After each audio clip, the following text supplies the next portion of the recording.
ഇത് 3 തവണ ഞാൻ ആദ്യമായിട്ട് അസംബ്ലിയിലേക്ക് മത്സരിക്കുന്നത് 2006 അഡ്വക്കേറ്റ് ഐഷ പൂറ്റി മത്സരിച്ചത്. ഞങ്ങൾ തമ്മിൽ വലിയ സൗഹൃദം ഉള്ള അത്തരത്തിലുള്ള ഊഷ്മളമായ ബന്ധമാണ് തമ്മിലുള്ളത്. പക്ഷെ 3 തവണ MLA ആയ ഒരാൾ, 1 തവണ ജില്ലാ പഞ്ചായത്ത് പ്രസിഡൻ്റായ ഒരാൾ എനിക്ക് വേണ്ടത്ര പരിഗണന കിട്ടുന്നില്ല എന്ന് പറയുന്നത് എത്ര ആത്മാർത്ഥതയില്ലാത്തൊരു പ്രസ്താവനയാണ്. CPM-ന്റെ ഒരു മുൻ MLA കോൺഗ്രസിലേക്ക് പോകുന്ന ഒരു സാഹചര്യം, മുതിർന്ന കൊല്ലത്തെ നേതാവ് കൂടിയാണ്. എങ്ങനെയാണ് പാർട്ടി ഇത് വിലയിരുത്തുന്നത്? അല്ല, ഞാൻ ഇന്നലെ കൊല്ലത്തതിനെക്കുറിച്ച് പ്രതികരിച്ചതാണ്. അതിൻ്റെ ഒരു ആവർത്തനമാണ്. അവർ പറഞ്ഞത് എന്നെ വേണ്ട പോലെ അംഗീകരിച്ചിട്ടില്ല, എന്നെ അവഗണിക്കുന്നു എന്നുള്ളത്. അപ്പോൾ ഞാൻ ചോദിച്ചു, ഈ പാർട്ടിക്ക് വേണ്ടി തല്ലുകൊള്ളുകയും ജയിലിൽ കിടക്കുകയും ഒക്കെ ചെയ്തിട്ട് അടിയന്തരാവസ്ഥ കാലം മുതൽ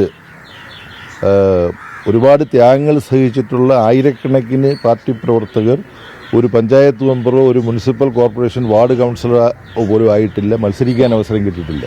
ഇത് 3 തവണ ഞാൻ ആദ്യമായിട്ട് അസംബ്ലിയിലേക്ക് മത്സരിക്കുന്നത് 2006 അഡ്വക്കേറ്റ് ഐഷ പൂറ്റി മത്സരിച്ചത്. ഞങ്ങൾ തമ്മിൽ വലിയ സൗഹൃദം ഉള്ള അത്തരത്തിലുള്ള ഊഷ്മളമായ ബന്ധമാണ് തമ്മിലുള്ളത്.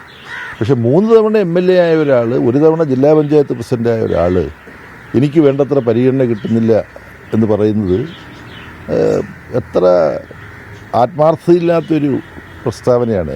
എൻ്റെ ഒരു മുൻ സഹപ്രവർത്തകയെക്കുറിച്ച് ആത്മാർത്ഥതയില്ലാത്തവരെന്നൊക്കെ വിമർശിക്കേണ്ടി വരുന്നത് സങ്കടകരമാണ്. പക്ഷെ ഇങ്ങനെ പാർട്ടിയെക്കുറിച്ച് ഒരു കുറ്റാരോപണം നടത്തുന്നത് 10,000-കണക്കിന് പാർട്ടി സഹാക്കൾക്ക് കിട്ടാത്ത അംഗീകാരവും പ്രാധാന്യവും പദവികളും ലഭിച്ചിട്ടാണിത് പറയുന്നത്. അപ്പോൾ കോൺഗ്രസിൻ്റെ UDF-ൻ്റെ ഒരു ദയനീയ സ്ഥിതി ഇതിലൂടെ വ്യക്തമാകുന്നുണ്ട്. പാർട്ടിയിൽ വരുന്ന ആളുകളെ നല്ല തലത്തിൽ പാർട്ടിയെക്കുറിച്ച് പഠിപ്പിച്ച് കൂടുതൽ ബോധവൽക്കരിക്കേണ്ട ഒരു ആവശ്യമുണ്ട് എന്നുള്ള കാര്യവും ഈ ഐഷ പൂറ്റി സംഭവത്തിൽ വ്യക്തമാണ്. ഈ പ്രതിപക്ഷ നേതാവ് കഴിഞ്ഞ ദിവസം ഒരു വിസ്മയത്തിന്റെ കാര്യമൊക്കെ പറഞ്ഞിരുന്നു. പക്ഷേ ആ വിസ്മയം തുടക്കത്തിലെ പാളിപ്പോയി എന്നാണോ? കാരണം കേരള കോൺഗ്രസ് നിലപാട് കഴിഞ്ഞ ദിവസം ജോസ് കെ മാണി തന്നെ വ്യക്തമാക്കിയിട്ടുണ്ട്. ഇതിൽ ഒന്നാമത്തെ കാര്യം, ഈ UDF-ന്റെ കണക്കുകൂട്ടലുകൾ ഈ വിഷയത്തിൽ പിഴച്ചു എന്നുള്ളത് വളരെ വ്യക്തമാണ്. പക്ഷേ ത്രിതല പഞ്ചായത്ത് തിരഞ്ഞെടുപ്പ് കഴിഞ്ഞപ്പോൾ ഇനി അസംബ്ലി തിരഞ്ഞെടുപ്പിൽ ഞങ്ങൾക്കൊരു പ്രശ്നവുമില്ല, സീറ്റ് വർദ്ധിപ്പിക്കലാണ് ഞങ്ങളുടെ ലക്ഷ്യം എന്നെല്ലാം പ്രചരിപ്പിച്ചിരുന്നത് അവർക്ക് വിശ്വാസമില്ലാത്തൊരു കാര്യമാണെന്ന് ഇപ്പോൾ വ്യക്തമായിരിക്കുകയാണ്. നിയമസഭാ തിരഞ്ഞെടുപ്പിൽ തങ്ങൾക്ക് മുന്നോട്ട് പ്രതീക്ഷയോടെ പോകാൻ പറ്റണമെങ്കിൽ ഇനിയും കുറേ പാർട്ടികൾ കൂടി UDF-ലേക്ക് വന്നേ പറ്റുള്ളൂ. UDF-ന്റെ തനതായി നിയമസഭാ തെരഞ്ഞെടുപ്പ് ജയിക്കാനുള്ള കരുത്തില്ല എന്ന കാര്യം UDF തന്നെ തിരിച്ചറിഞ്ഞിട്ടുണ്ട് എന്ന് വേണം.